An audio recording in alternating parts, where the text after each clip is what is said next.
I founded the Chris Kay Foundation in 2005.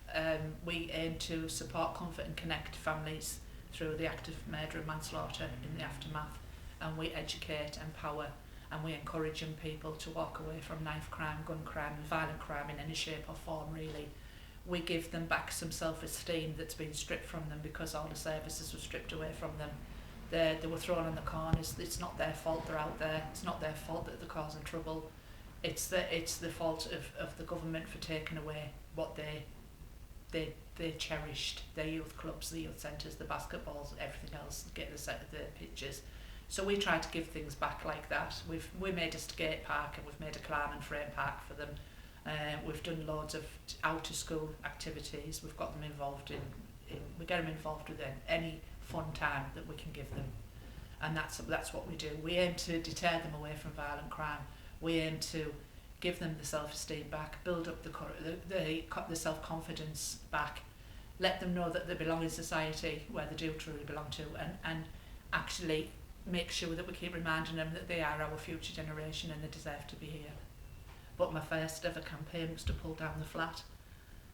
I didn't want anybody else living in the flat. It was thick snow and I was sat on the doorstep of the flat out from 6 o'clock in the morning, pulling everybody coming into town with cars to sign a petition for me. I got some of the kids on the estate to climb up on the roof and put a big sheet and pull it down.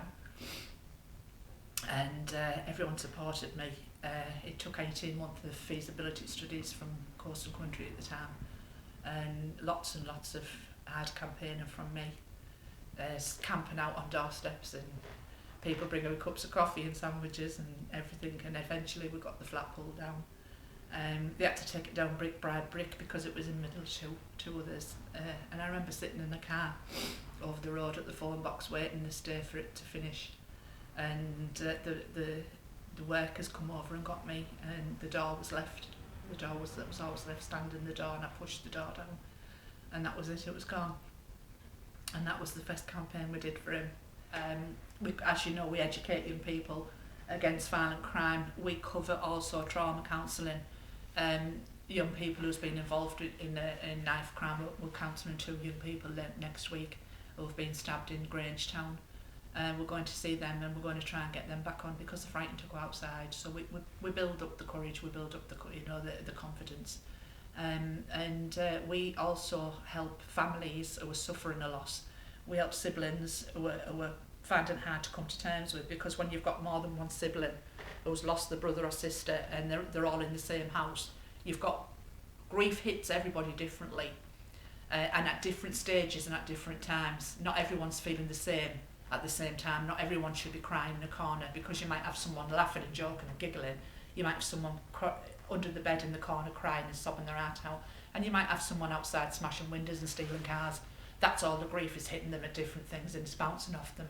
So we go into their family unit, and we try to bring it out to them. We do memory books, we do little craft projects with them. We make memories of their loved ones, so each one of them siblings have their own personal special memory, and they're not all sharing the same one, because then it wouldn't be fair, because everyone loved that little brother or big brother differently and for different reasons. And that's what we do. We led rallies through London. We went to Milton Keynes.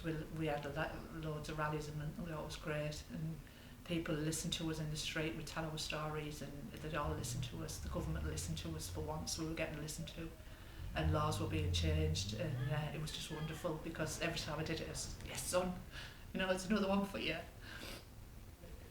And 17, 18 years this year in June for him. And we're still keeping his legacy going. We don't have no funding. We don't get help from no one really as a regular help. We worked with the PCC. We brought the Knife Angels to Middlesbrough. I arranged it, coordinated all the educational programmes, 28 days of. We did also fun projects outside, and it was all done through the foundation.